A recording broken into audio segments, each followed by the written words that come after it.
Jaya Radha Madhava Kunja Bihari Jaya Radha Madhava Kunja Bihari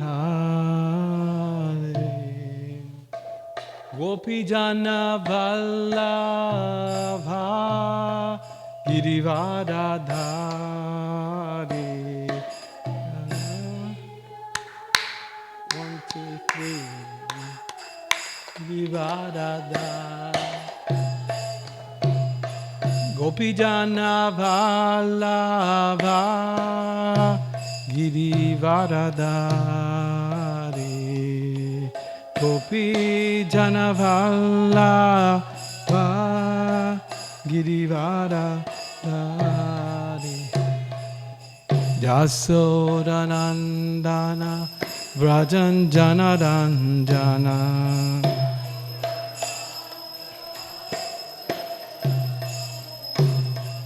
Jasodanandana Vrajan Janaranjana.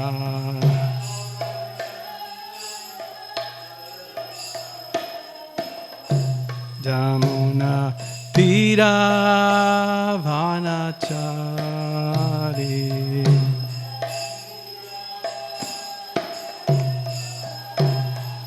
Jamuna Tira Vanachari.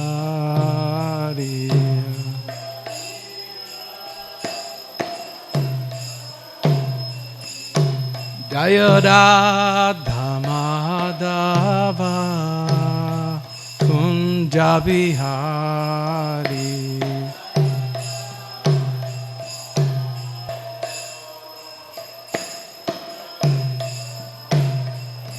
Jaya Radha Madhava Kunja Bihari.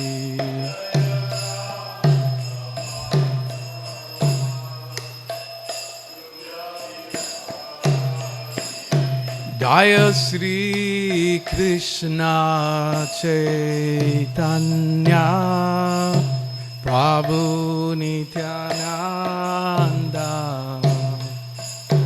Sri Advaita Gadadhar Sri Vashadi Gaura Bhakta Vrinda. Jaya Sri Krishna Chaitanya Prabhu Nityananda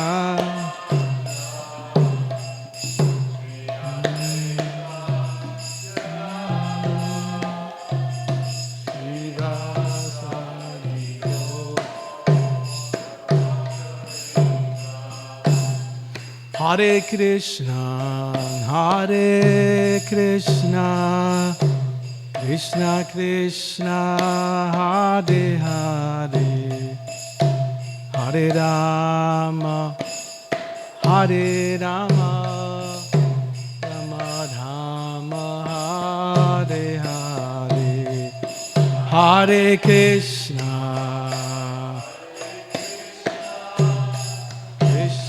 Krishna, Hare Hare, Hare Rama, Hare Rama, Rama Rama, Hare Hare Krishna, Hare Krishna, Krishna Krishna, Hare Hare, Hare Rama, Hare Rama, Rama Rama, Hare Hare.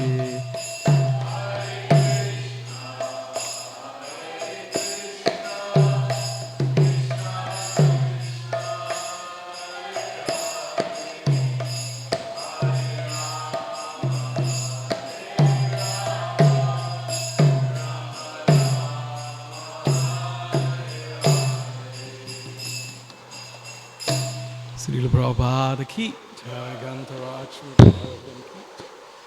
Nitai Gaur Pramanandi Hari Om Namo Bhagavate Vasudevaya Om Namo Bhagavate Vasudevaya. Om Namo Bhagavate Vasudevaya. We're reading from Srimad Bhagavatam, 3rd Canto, Status Quo, Chapter 22, Text 16. Thank you.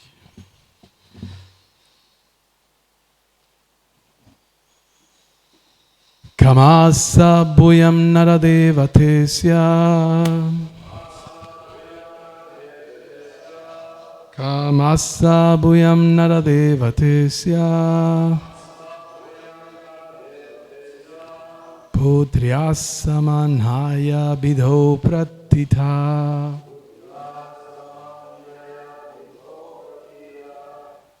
Putryasamanaya bidho pratitha.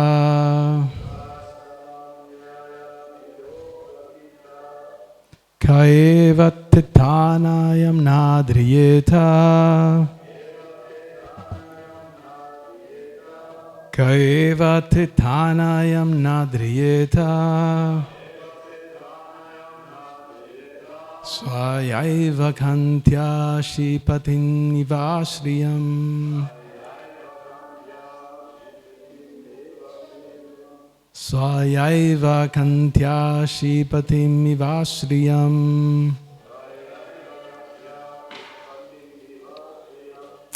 Kamasa bhuyam naradevatesya. Putryasamanaya bidho pratitha. Kaeva titanayam nadriyeta. Swayaiva kantya shipatim ivashriyam.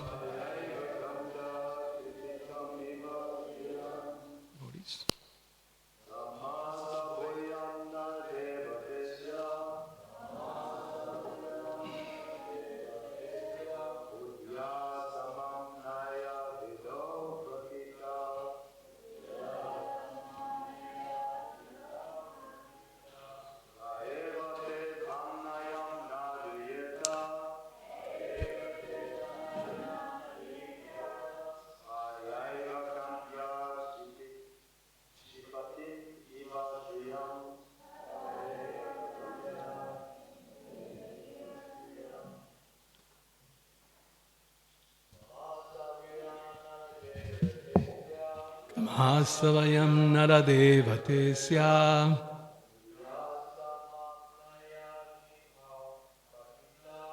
Putryasamanaya vidho pratitha.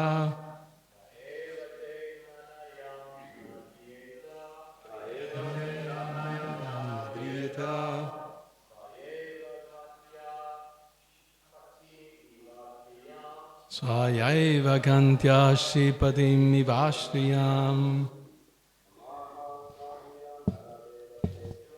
Kamasabhuyam naradevatesya. Putryasamanaya vidho pratitha.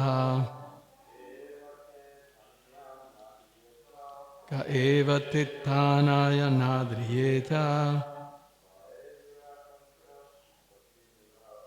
Swayaiva kantya shipatim ivashriyam. Vaishnavis,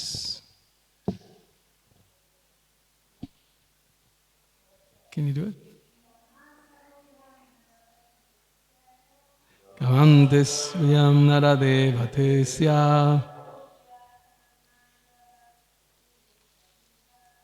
Rasamanaya vidho pratitha. Kaeva titanayam nadriyeta.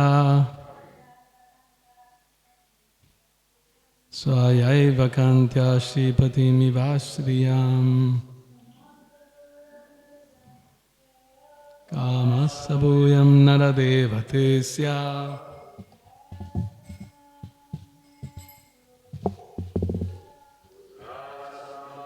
Vido pratitaha.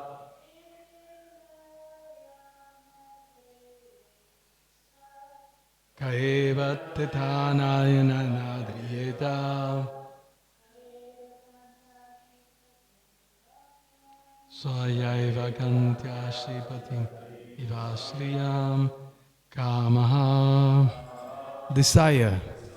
Saha. That. Bhuyat. Let it be fulfilled. Naradeva. O king. Te. Your. Asyaha.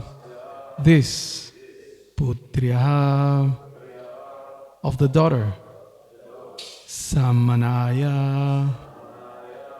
Samanaya Bido.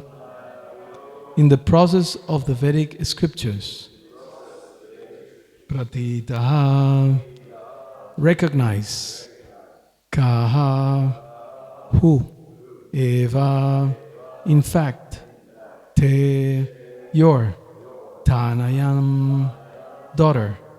Na adriyeta. Would not adore. Swaya. By her own.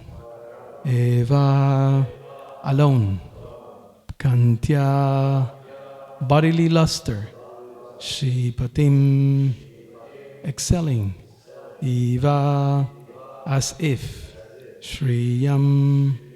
Ornaments. Translation. Let your daughter's desire for marriage, which is recognized in the Vedic scriptures, be fulfilled. Who would not accept her hand? She is so beautiful that by her bodily luster alone, she excels the beauty of her ornaments. Please repeat. Let your daughter's desire for marriage, which is recognized in the Vedic scriptures, be fulfilled. Who would not accept her hand? She is so beautiful that by her bodily luster alone, she excels the beauty of her ornaments. Purport by His Divine Grace, A.C. Bhaktivedanta Swami, Srila Prabhupada Ki Jai. Kardama Muni wanted to marry Devahuti in the recognized manner of marriage prescribed in the scriptures. As stated in the Vedic scriptures, the first-class process is to call the bridegroom to the home of the bride and hand her to him in charity with a dowry of necessary ornaments, gold, furniture, and other household paraphernalia.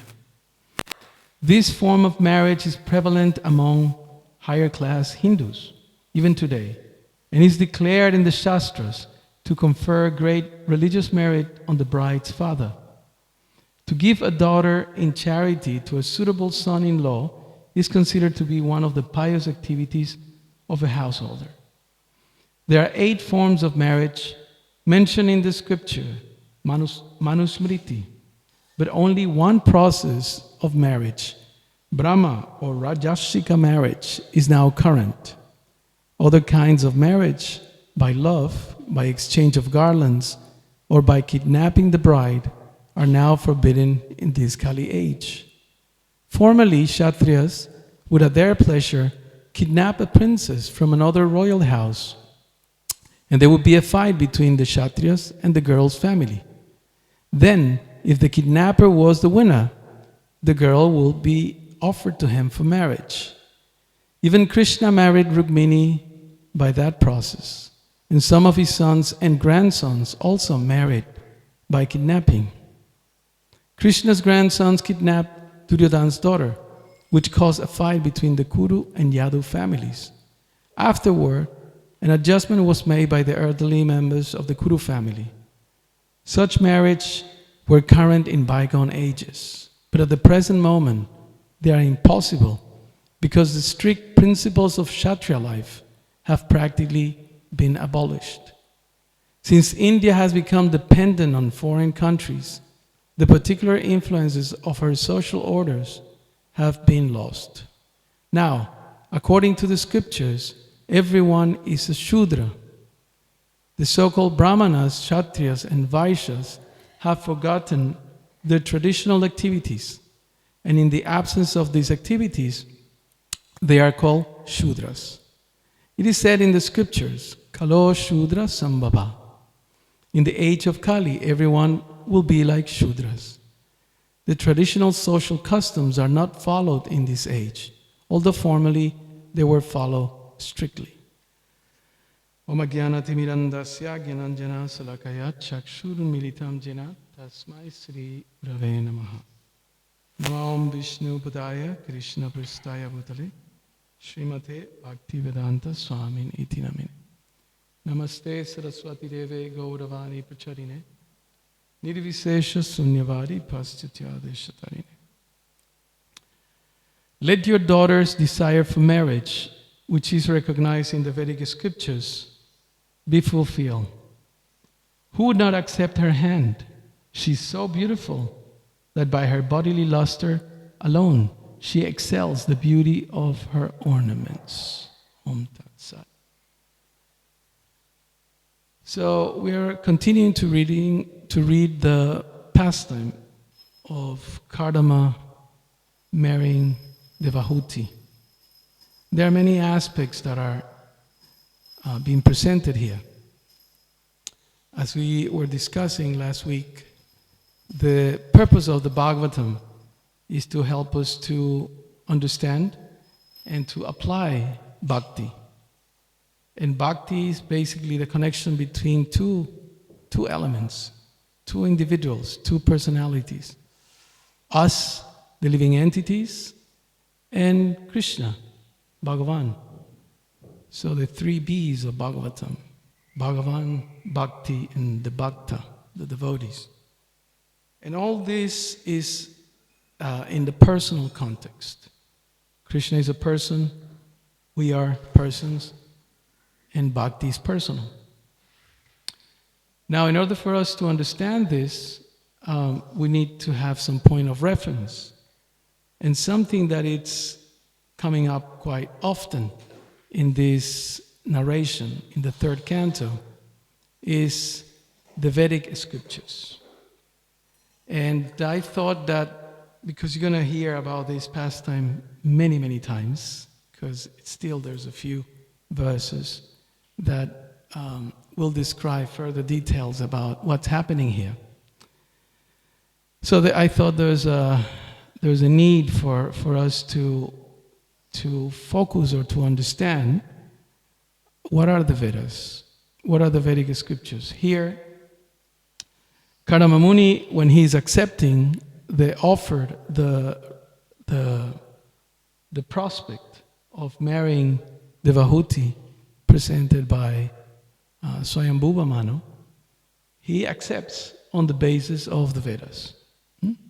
He says, which is recognized, let your daughter's desire for marriage, which is recognized in the Vedic scriptures. So it is important for us to understand what are the Vedic scriptures.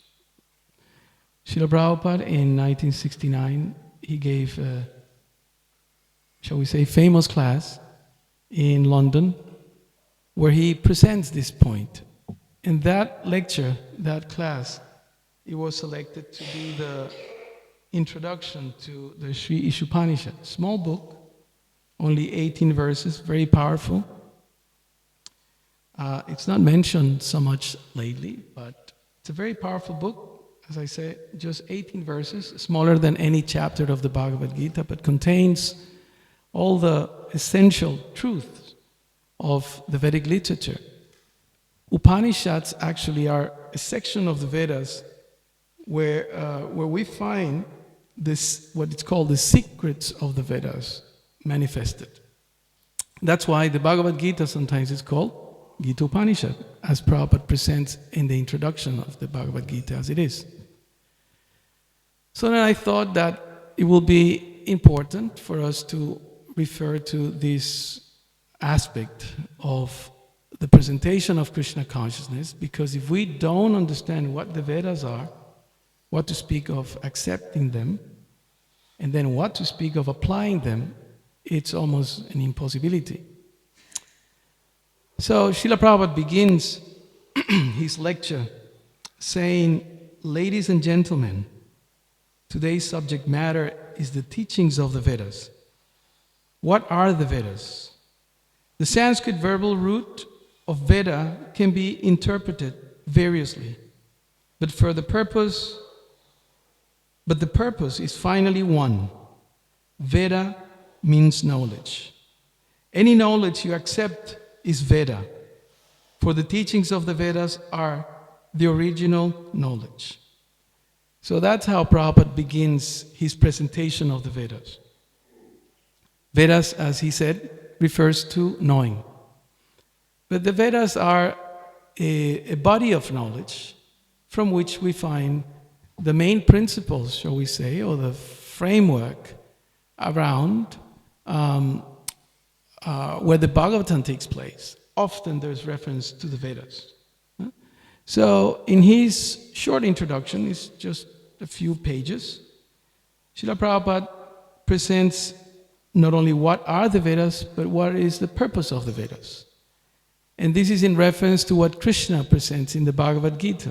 From the very beginning, in chapter 2, he starts referring to the Vedas. And he gives us some warnings, because we may say, okay, everything Vedic, it's okay. And sometimes when we go to India, or maybe other places, where there's some remnants of the Vedic knowledge, we may be confused. Because the Vedas, as I mentioned earlier, has some secrets. Krishna uses the word guhyam in the Bhagavad Gita. And he himself explains in chapter 15, he tells Arjuna, what I'm explaining to you, it's the most confidential part of the Vedas.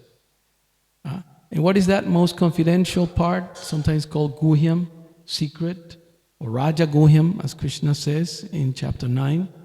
So what is that confidential part? That you are a person, I am a person, and we have an eternal relationship. That he explains in the last 4 verses of chapter 15. So, when we refer to the Vedas, we have to understand what is it? What is the purpose? What is the importance? Right? And there are several things, we can say, like a scaffolding for us to understand what is the Vedic process. Otherwise, it says here, recognizing the Vedic scriptures, but I don't know what the Vedic scriptures are. In general, we may say. So there are some important fundamental principles that Srila Prabhupada presents in the Vedas. One of the main things is that the Vedas need to be learned or accepted from a guru. And often Prabhupada in his presentations, in his classes, or in his purports will refer to this. You have to accept the guru, right? Someone may say, oh, but he's saying that because he's a guru. No, he's saying that because Krishna in the Bhagavad Gita explains this. First of all, learn from someone that has understood this truth. He said, Tat Vidi. The word Veda, Vid, it's the same. It's the root is there. Tat Vidi Pranipatena. You learn from someone who has applied this knowledge, has realized this knowledge, meaning the knowledge has become a reality. It's not just theory. It's not just something that we read in a book and then we leave it there. Most probably in a few hours we forget what to speak the next day or the next weeks or so. So it's not only about reading about the Vedic literature, but understanding it deeply and making it a sustainable activity for us to apply it. It's what's called that ongoing learning, lifelong learning. So Prabhupada explains in his introduction to the Sri Upanishad that number one, we have to accept a guru, a teacher. And that guru needs to come from a chain of disciplic succession. It's called parampara. As you can see behind Prabhupada, there's his immediate predecessors, Srila Bhaktisiddhanta Saraswati Thakur, then his guru, Gaura Das Babaji, and then the father of Bhaktisiddhanta Saraswati, and also a preceptor of Gaura Das Babaji, Srila Bhaktivinoda Thakur. And then we have two of our main guides, or as Prabhupada sometimes called them, professors of devotion, Srila Rupa Goswami and Sanatana Goswami, two brothers, part of the 6 Goswamis of Vrindavan. So then we can see that there is a disciplic succession. So it comes down from one teacher to the next, to the disciple, until it comes to us through the agency of Srila Prabhupada and his representatives. So the way that Srila Prabhupada presents the importance and the value of the Vedas, he starts referring to the fact that every knowledge, every type of knowledge, it's generally produced by humans, right? And all these knowledge or types of knowledge are, we may say, infected by 4 deficiencies, again presented in the Vedic literature. What are those 4 deficiencies? Who remembers them all? Imperfect senses, yeah. Why imperfect senses? Some people have 20/20 vision. Why imperfect senses?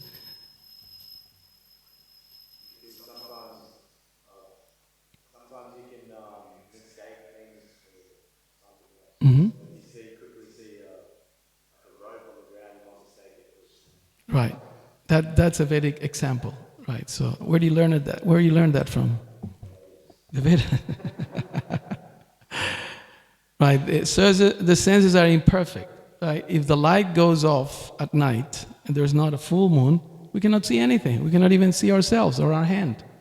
Right? We just blink. That's it. You cannot see it. Maharaj, unfortunately, he was telling me yesterday how he had his vision start playing up, and then he had to go to an emergency procedure to repair the retina or something that happened to him. So, 1, imperfect senses. Anything else that you remember? You know it all.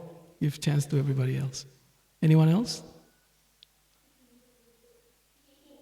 Cheating propensity. Cheating propensity. All right. How is that cheating propensity? An example? Any example? What's that cheating propensity? Please. All right. There you go. Yeah. Why? You can look cool. You can get money. Generally, for example, where are the institutions of knowledge in the world? What are they called? Easy. Universities, right? And you know how universities are funded? Through grants, which means the government gives them, or very, very rich people, a lot of them, give money to these universities to be maintained. So in order for them to be supported by the government and other entities, they need to prove that they have some findings. They do studies, they say, okay, now we're going to find the solution or the antidote to this disease, and we have come with this theory, and the world is going to be a better place, and everyone's going to be happier and richer, so everyone should come here, right? And then when they do that, then they get money. But it's proven that after more or less a decade or so, and Prabhupada refers to that, even when he wrote his books, that it has been proven that many times these theories are flawed. Although they are presented as perfect, they are flawed. Even in the scientific field, medical field, etc. Right? And this is good for you, that is good for you, and after 20 years, other studies show that that was wrong. But they got millions of dollars for that. That's throughout the world. So cheating propensity is there. Politicians, we don't even go there because, that doesn't need explanation. What else? So we have 2. Imperfect senses, tendency to cheat. Forgetfulness. Okay, forgetfulness. All right. Yeah. That's imperfect senses, we can say. True? Subject to illusion. Why subject to illusion? What does that mean? We're fallible. Yeah? So, So you mean to say that we think that we are not fallible, we think they are perfect, subject to illusion, right? Any example about being subject to illusion? Why the Vedas say it's that it's a frailty of the human. We think we're the body, right? And as you know, surely some of you remember the pastime where Yudhishthira Maharaj, the senior Pandava, he's asked the question, what is the most amazing thing? Right? And what's his answer? Yeah. We think we're not going to die. That's subject to illusion. We are thinking that happens to fools and others, unfortunate people, lucky, or unlucky, right, person. But it's not going to happen to me, right? Until it happens to you or us, right? So subject to illusion, and what was the other one? 4, right? Make mistakes. That's easy, right? It's not easy to accept mistakes, but that's easy to see mistakes in others. We're quite quick in judging others. This is wrong, that's wrong. But when it comes to us, that's hard. So, 4 things. So Srila Prabhupada begins his argument against modern knowledge, human knowledge, presenting that all this knowledge is flawed because it is based on these 4 defects, human defects. Now, one may say, well, the Vedas, how do we know that the Vedas are free from this? We have taken initiation in the Vedic line, we have accepted the cream of the Vedic literature, Srimad Bhagavatam, Bhagavad Gita, and all other Bhakti Shastras. How do we know that these are not the result or the product of those 4 human defects? These are the same books, same paper, right? Or so.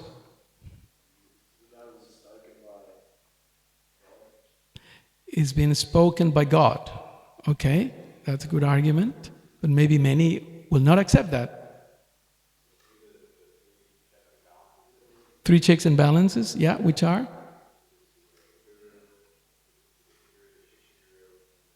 Okay, so Guru, Shastra, Guru the teacher, Shastra the scriptures, and the sadhus, the other practitioners, right?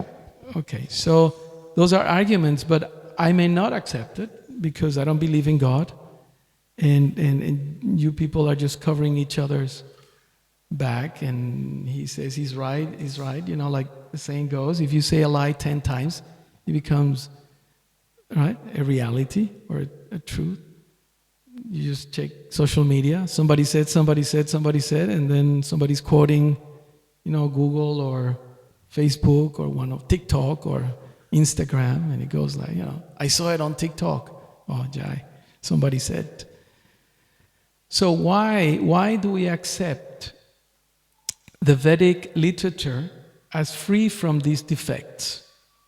We may say, yeah, God talk, but you know, I don't believe that, yeah?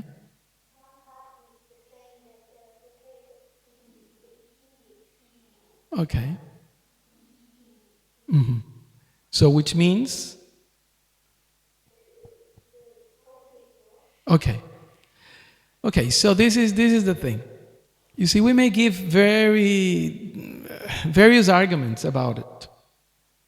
But until you taste it, as Mataji is referring to the saying, the taste, what's it? The proof of how the saying goes?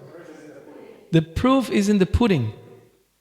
And I may present a pudding here, and it's very appealing, looks perfect, the color, the decorations, you know, you cooks know about this, right?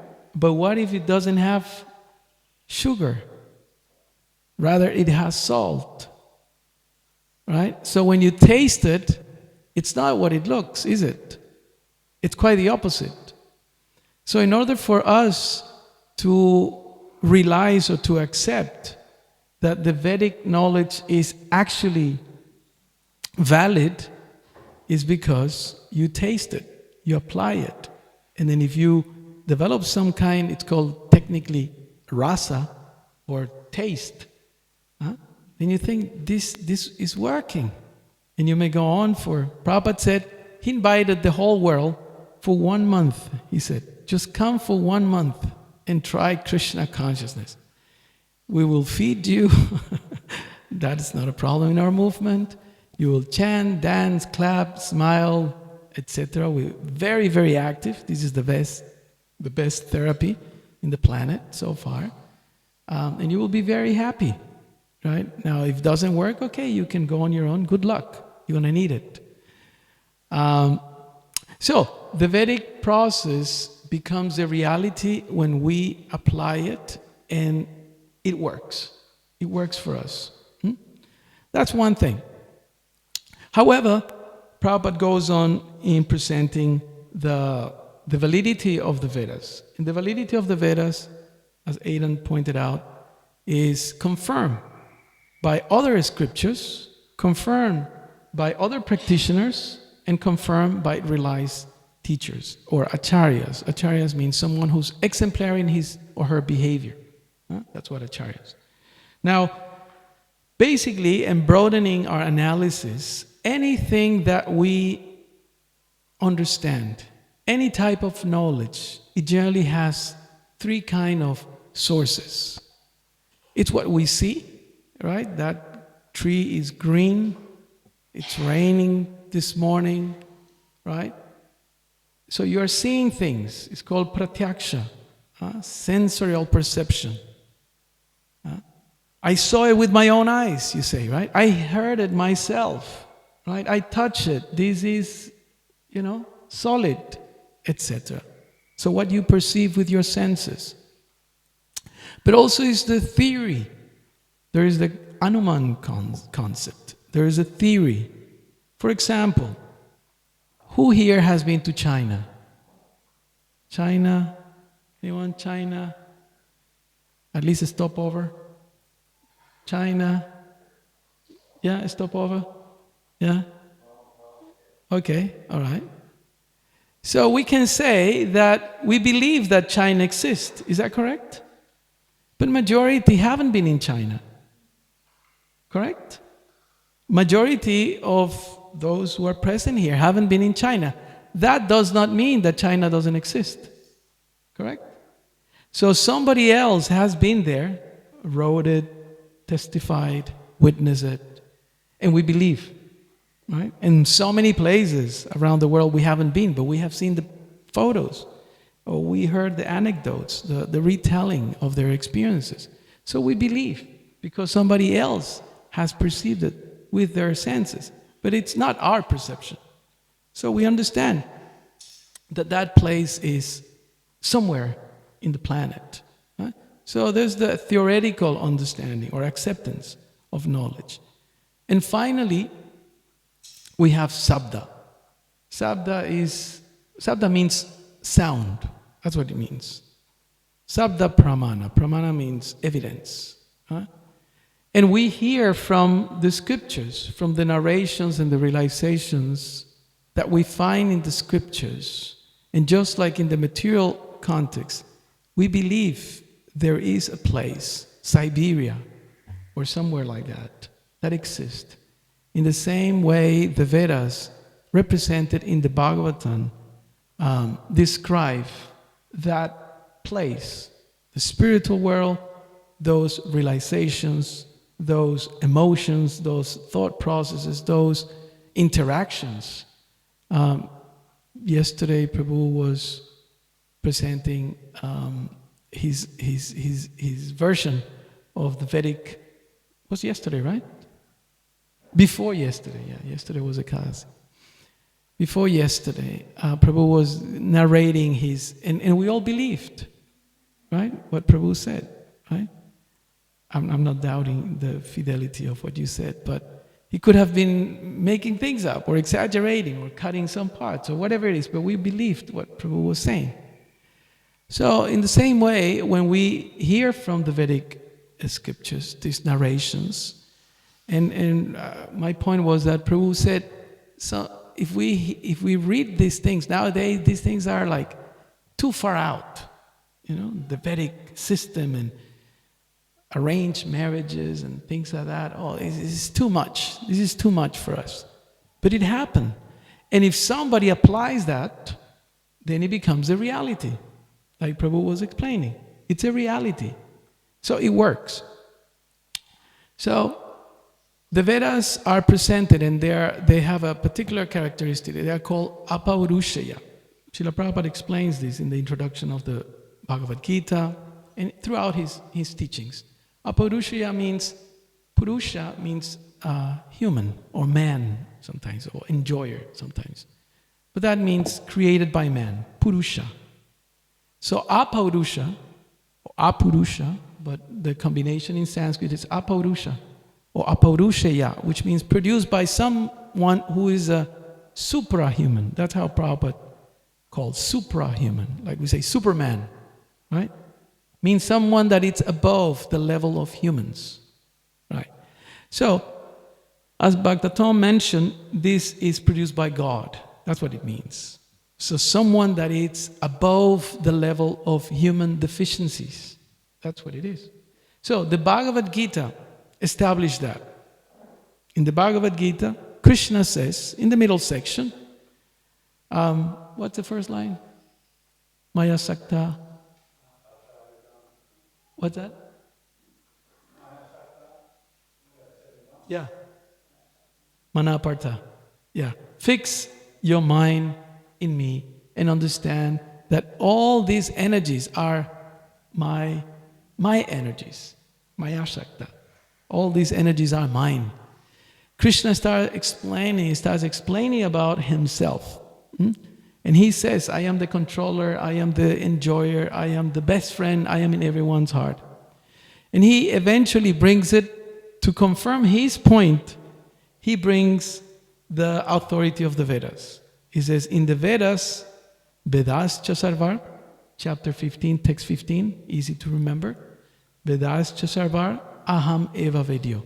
Through the Vedas, I am meant to be known. And I am the compiler of the Vedas. Vedanta Krit, Vedavid, I am the knower of the Vedas.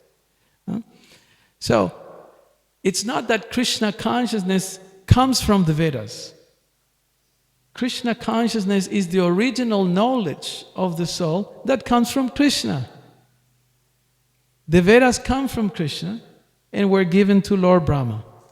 Right? But the context in which Krishna consciousness is presented is in the Vedic context. That's why we often hear this, as it is recognized in the Vedic scriptures. So the framework in which society better functions is the Vedic system. Yes, I know. We discussed 2 days ago, and it's like almost an impossibility. But one time when Prabhupada asked a particular difficult task to his disciples, one of them said, Prabhupada, that is impossible. And some of you surely know what Prabhupada answered when the disciple replied in that way. What did he say? Impossible is a word in the Fool's Dictionary. There's no such thing as impossible. In fact, if I may add, I remember that the first time I read the Bhagavad Gita, as I told before, my best friend told me, if you have any intelligence, read this book. So I was poked in my false ego. I was like, yeah, I have some, if I have some intelligence, I have lots of it, give it to me. And after 4 days that non-stop, I finished the Bhagavad Gita. It wasn't a abridged version in Spanish. Then somehow I had the realization, gee, this is true. God exists. He's blue. He plays the flute.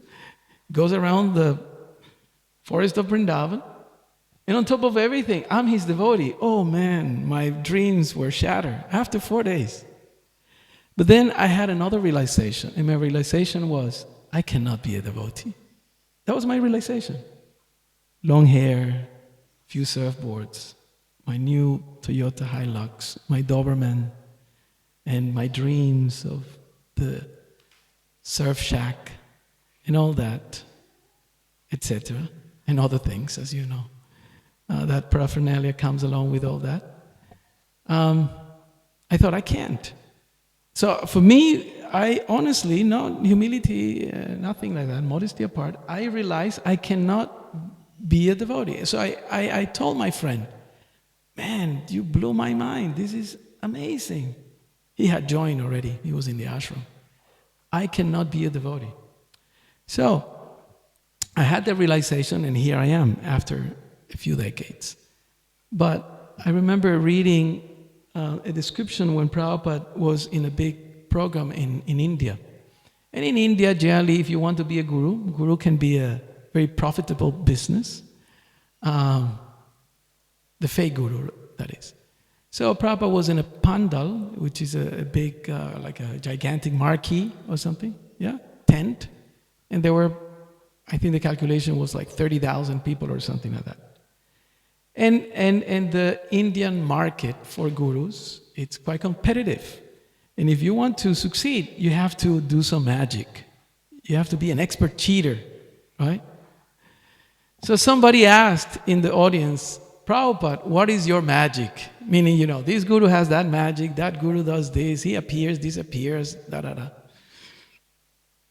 And Prabhupada had a number of Western devotees, Prabhus and Matajis. And he just as a matter of fact, he just went, he said, this is my magic, right? He said like that. He pointed at the devotees surrounding him. Which meant, if we dig a little deeper, that for us who had been so apart from the Vedic system, from the Vedic knowledge, from the Vedic culture, it's almost impossible. It's almost impossible. And that's why the other day when Sadhu Seva Prabhu referred to that statement from Prabhupada in, where is it? Second canto? Third canto. That's it. It is not possible to achieve perfection in one lifetime or something like that. Right? Something like that. And I kept thinking about it. And if we, not that we're going to dare to, but we can edit or add, normally it's not possible. Even according to the Vedas, it's not normally possible to achieve perfection in one lifetime. Okay? First you have to learn the Vedas, you have to dedicate years and years of your life to apply, to learn it, etc., to test, oh, this is working, this is not working, I have to adapt, I have to change. But it is possible. Why? Because the Vedas, in the same line, bring about the exceptional power of bhakti. That is something that it's not found normally in the Vedas. You go to the libraries, I checked this library, they don't have anything here. But in bigger libraries, you find some of the Vedas, some Vedic writings, sometimes by Westerners or whoever, or Indians, which sometimes is worse, because they think they know it all and then they twist everything, right? Because I'm Indian, right? It's my stuff. But the power of Prabhupada's books is that he brought the Guhyam or Raja Guhyam or Rahasyam, which means the most confidential knowledge. And that is bhakti. And there is something that he calls the universal principle of Sri Chaitanya Mahaprabhu, who we have here in the first altar on our left, is on the right hand side. Is the principle of Chaitanya Mahaprabhu. And you know what that principle is? That anybody, in fact everybody, can become a perfected being in Vedic terms in less than one lifetime. In fact, Prabhupada was giving a class in Melbourne, forgot now the year, maybe 74, 75. You must have seen this video. And then somebody asked Prabhupada, what was the question, you remember? Vishnu Hetu. Vishwa Hetu. Wow. He asked the question, how long does it take to become Krishna conscious? And what was Prabhupada's answer? Almost angry. 1 minute. Aren't you reading Bhagavad Gita? He says like that. Aren't you reading Bhagavad Gita? 1 minute. You know how many lifetimes we have spent trying to be happy and this, that. How many decades, how many years have we tried to, become perfect in Krishna consciousness? 1 minute. So we must be doing I must be doing something wrong, sorry. 1 minute. Aren't you reading Bhagavad Gita? Why? Because in Bhagavad Gita, Krishna says many times, particularly in chapter 6, which is the chapter of the mind. And what is the main activity of the mind? Huh? Accept and reject. Wow, you are so advanced. The mind generally thinks. The mind is thinking. Some people says that we have 50,000, 80,000, 90,000 thoughts per day. I always think, how do they count? I don't know. But in any case, thousands and thousands of thoughts per day. Krishna says in chapter 6, and later on in chapter 8, he elaborates. If you just think of me, right? In chapter 9 also, Manmana Baba Mad Bhakto. Just think of me. That's it. Just think of me. And if you think once at the end of life, what happens? You go back to him. You come back to me, he says. So that is the perfection. There are 4 things that we are meant to achieve in the Vedic process. Dharma, Artha, Kama, Moksha. Prabhupada calls this is the supreme liberation, devotional liberation. We go back to Krishna. In any case, the first word here is Kama. Right, you see? Kama. And Kama is a big area of a study for us practitioners of Krishna consciousness. And Kama can be translated as desire or lust. And in this case, it's called desire. Kama, desire. And the best way by which we can fulfill such desires is the Vedic process. That's the best way. Why? Because the Vedic process helps us to have good karma. I was hearing an explanation that in fact it's a mistake when we present the Vedic literature to bash karma and even jnana. Karma is good. Do karma. Do some yajna. We have some karma yogis here, I heard. No? Meaning the village, right? There's a program called Karma Yogis. It's good. Do something. I see people cleaning and helping and serving. That's good. Jnana is also good. Learn about soul, body, and all that. Yeah, it's good. So it's good for us to understand that karma has its place, jnana has its place. Now, if we want to achieve perfection, then we have to process karma and jnana differently. So I'm sorry that I took this detour from the verse. I'm kind of fixated that the verse should be fixed on what the verse says and what Prabhupada explains, but this is going to be fulfilled by so many other speakers. Then I thought, let's just take a look at what the Vedas are, a reference to what Prabhupada explains in the introduction of the Sri Upanishad. I don't see it in the shop, but it's a wonderful book, very powerful. Houses so many concepts that are so important for our advancement. We need to understand what are the Vedas, what is the teachings of the Vedas. Thank you very much. If there's any questions, those who are hungry can run to Prashana. Sorry for taking too long. Thank you for the class. We recite the 10 offenses against the holy name, and one of them is to blaspheme the Vedic literatures in pursuance of the Vedic version. Mm-hmm. What does that exactly mean? Can you repeat the 4th offense? To blaspheme the Vedic literatures or literature in pursuance of the Vedic version. In terms of the Vedic understanding, there is also the Vedic misunderstanding. And Srila Prabhupada refers to this in the Bhagavad Gita and other sections in Sri Upanishad as well. It's called Veda Vada Ratas. Those are followers of the Vedas, but they distort the version of the Vedas. So that's considered avidya. It's a form of ignorance that you know, just like I don't know if you were referring to in your class or who was giving the class recently, that they were saying these demons were Vedic people. They knew they knew about Jagya, Tapa, they knew everything. They knew philosophy, right? The reference was Hiranyakashipu when he was preaching to the wives of Hiranyaksha. Was it you that referred to it? No? Somebody was referring, I forgot now who was giving class. And he gave a wonderful Sunday feast class to all the widows because Hiranyaksha has been killed. And it is very clear, chapter 2 to the dot. So sometimes the Vedic literature may be distorted, may be misinterpreted. Right? However, that doesn't mean that we have to offend the Vedas. Even Krishna gives us some warnings in the 2nd chapter of the Bhagavad Gita. He says, if you are not enamored by the flowery words of the Vedas. What is the flowery words of the Vedas? If you do this, you will go to heaven. You read 2nd chapter of 2nd canto of Srimad Bhagavatam. If you want a good wife, worship this one. If you want power, worship that one. If you want health, worship this one.